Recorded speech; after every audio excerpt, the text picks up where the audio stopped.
क्या आप जानते हैं कि महाभारत का सबसे शक्तिशाली योद्धा अर्जुन नहीं बल्कि कर्ण था।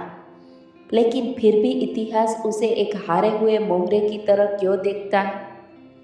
न तो अर्जुन के बाणों में इतनी ताकत थी कि वो कर्ण को मार सके, और न ही दुर्योधन के पास इतना दिमाग था कि वो कर्ण को हरा सके। कर्ण को किसी और ने नहीं बल्कि उसके खुद के भीतर छिपे एक आत्म संदेश ने मारा था।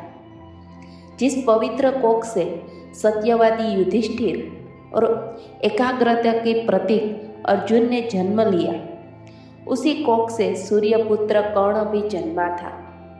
माँ एक थी, खून एक था। फिर एक भाई भगवान के साथ इतिहास रच गया और दूसरा भाई अधर्म की गोद में बैठकर इतिहास में दफन हो गया। क्यों? क्योंकि कर्ण को पूरी दुनिया की शक्तियों का पता था, लेकिन वो अपने भीतर छिपे सूर्य को कभी पहचान ही नहीं पाया।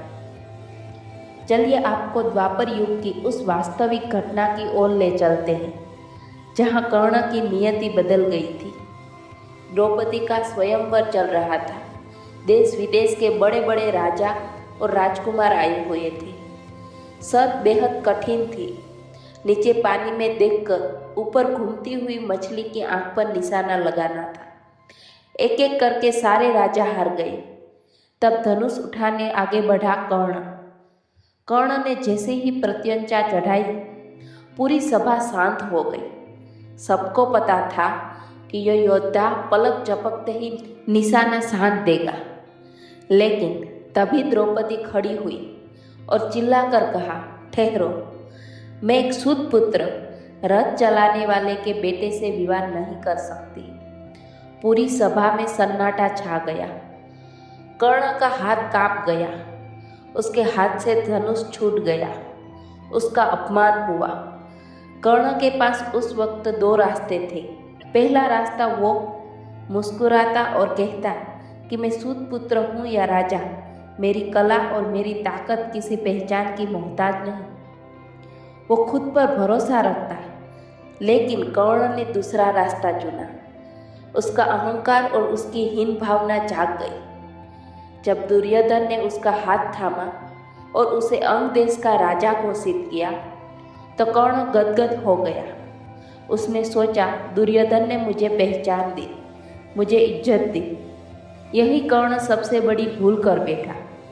उसने भगवान के दिए सूर्यपुत्र के उस विराट अस्तित्व को भुला दिया और दुर्योधन के दिए अंगराज के छोटे से मुकुट को अपना सब कुछ मान लिया।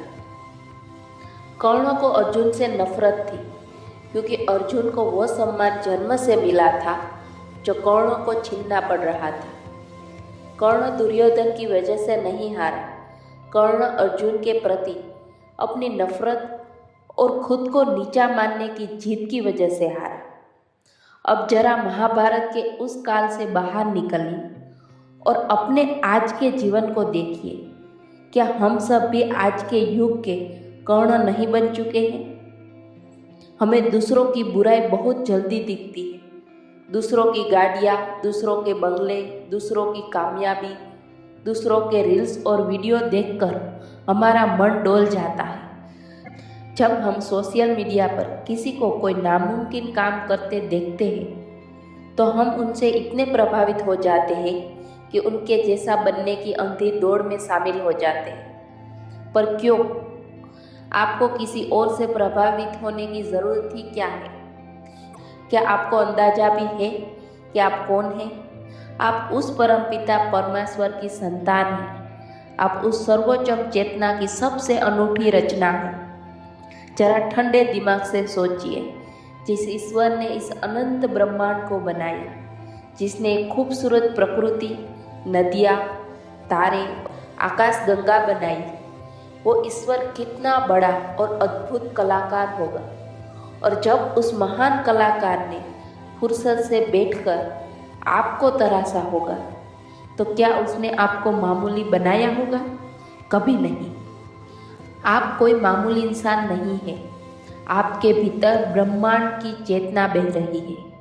लेकिन दिक्कत यह है कि कर्ण की तरह आप भी अपनी कीमत दूसरों के कमेंट्स या दूसरों की तालियों में ढूंढ रहे हैं। जब कोई आपको कमज़ोर कहता है तो आप खुद को कमज़ोर मान लेते हैं। दूसरों को देखना बंद कीजिए, अपनी तुलना बंद कीजिए। आपके भीतर भी एक सूर्य छुपा हुआ है, बस कमी है तो खुद को पहचानने की।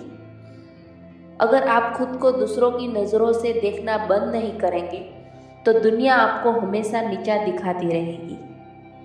उठिए, अपनी आत्मा की आवाज़ को सुनिए, अपने अस्तित्व को पहचानिए, क्योंकि आप किसी की नफरत में जलने के लिए नहीं, बल्कि इस दुनिया को अपने ज्ञान से रोशन करने के लिए पैदा हुए हैं।